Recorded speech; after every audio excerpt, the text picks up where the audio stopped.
એ વાત સાથે હું સહમત નથી, એટલે સમાજ સહમત નથી.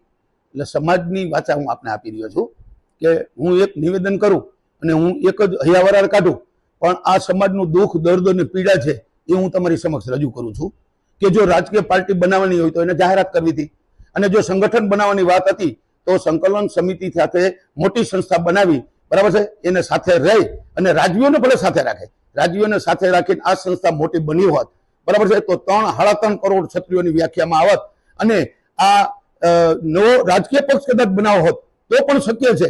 18 વર્ણને સાથે તમે રાખો, બરાબર છે, તો 6.5 કરોડ છે, પણ ક્ષત્રિયોનું જ ખાલી વાત અત્યારે કરતા હોય તો 3 કરોડ છે. તો 100% નવી પાર્ટી બને, એને સફળતા મળે.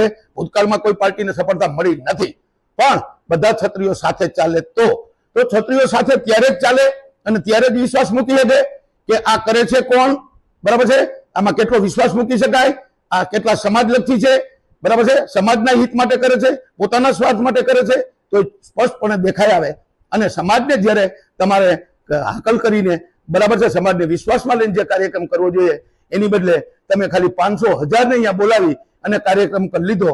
એટલે સમાજે સંદેશો આપ્યો છે કે અમે અત્યારે આ રાજનીતિ હોય એવું 100% લાગે છે, અને રાજનીતિ હોય તો જાહેર કરો, અને સંગઠનની વાત હોય તો સમાજના બે ઉભા ફાડિયા ન કરો. સમાજમાં તમે વિલીનીકરણ કરી અને આવી જાઓ. આ સંકલન સમિતિને આપણે ખૂબ મોટી બનાવીએ. જો મારી સંસ્થા જેવડી છે રાજપૂત યુવા સંઘ, કર્ણિસેના બહુ સારી સંસ્થા છે. કર્ણિસેનાના પ્રમુખ અહીંયા કેમ ગયા મને સમજાતું નથી, પણ સંકલન સમિતિમાં જે કઈ મગજમારી માથાકૂટો થઈ છે તો એના સાક્ષી છે, બરાબર છે. એને અન્યાય થયો છે, મને તો અન્યાય ઓમ થાય છે.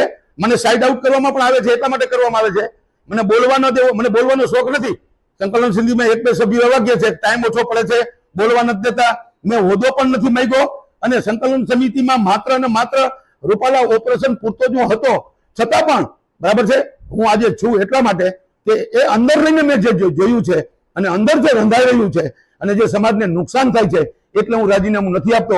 ગઈકાલે જયદેવસિંહ વાઘેલા, જે આઈડિયલ છે યુવાનોનો, લાખો યુવાનોનો ચાહક છે અને એટલો સરળ અને સીધો માણસ છે કે એને સાઈડ આઉટ કરી દીધો.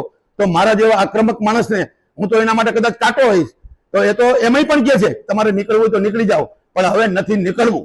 નકર તો મારું એક સૂત્ર છે, લગ્ન એક જ વાર થાય, બીજી વાર નાતરું થાય.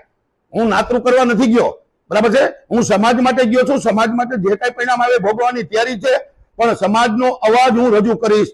અને સમાજ જયારે મને એમ કહેશે કે તમે છાનામાના બેસી જાઓ, ત્યારે ચોક્કસ બાપના બોલતી છાનામાનો બેસી જાય છે.